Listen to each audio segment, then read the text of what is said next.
किसी भी संख्या का गुणनखंड क्या होता है? जिस संख्या से पूर्णतः विभाजित हो जाती है संख्या, वो उसका गुणनखंड होता है। जैसे 20 है, इसका 2, 4, 5, 10 से विभाजित हो जाएगी पूर्णतः, तो ये इसका गुणनखंड है। और एक क्या है? सभी संख्याओं का गुणनखंड है। तो और 20 एक क्या, एक स्वयं में अपना, कोई भी संख्या स्वयं में अपना एक गुणनखंड होती है, तो ये इसका गुणनखंड हो गया। ये 4 विधि से निकाले जाते हैं।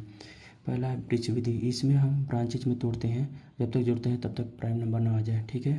प्राइम फैक्टर में क्या होता है? एक से लेकर वो संख्या तक के सभी संख्याएं होती हैं। ठीक है। जैसे 1, 2, 3, 4, 6, 8, 10 जिससे पूर्णतः विभाजित हो जाती हैं।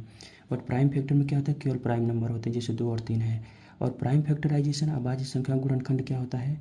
अब जितने प्राइम नंबर होते हैं उनका गुणनफल होता है। देखो 2, 2, 3 और 6, इनको मल्टीप्लाई करने पर ये संख्या में मिल जाएगी। इसका एलसीएम में ज़्यादा यूज करते हैं एलसीएम निकालने में।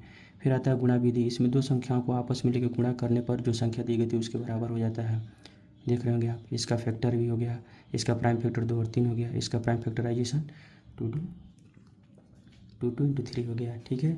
और तीसरा आता है भाग विधि से। भाग विधि में जो संख्या दी गई होती है उस संख्या से लेकर उस संख्या, एक से लेकर उस संख्या के बीच जितने भी नंबर होते हैं उनसे हम भाग देते हैं। अगर भाग देने पर शेषफल अगर 0 हो जाता है, ठीक है, तो वो संख्या क्या होगी? उसकी प्राइम फैक्टर होगी, तो उसका फैक्टर होगी। तो फैक्टर में जैसे 10 में 1 से भाग दिए, रिमाइंडर 0 हुआ। जैसे 2 से दिए, फिर शेषफल 0, फिर 5 से दिए, फिर 0। तो इसका फैक्टर क्या है? 1, 2, 5 और 10 हो गए। प्राइम फैक्टर 2, 5 हो गए, और प्राइम फैक्टराइजेशन भी 2 और 5 ही होंगे। और आता है लास्ट में आता है, चौथा आता है लैडर मेथड। इसका भी एलसीएम निकालने मैक्स में यूज करते हैं। ठीक है। अब जैसे हम 60 को हम लैडर मेथड, इसे सबसे छोटे प्राइम नंबर से हम भाग देते हैं, सबसे छोटे प्राइम नंबर से भाग देते जाते हैं और लास्ट में 1 आना चाहिए। आप देख रहे होंगे। ठीक है। तो इसका फैक्टर क्या हो गया? 60 का। इसमें जितने नंबर से विभाजित, पूर्णतः विभाजित हो जाएगा, तो ये सारे नंबर हो गए फैक्टर में। और प्राइम फैक्टर में क्या आ गया? इसमें 2, 3 और 5। ठीक है। प्राइम फैक्टर हो गए प्राइम नंबर।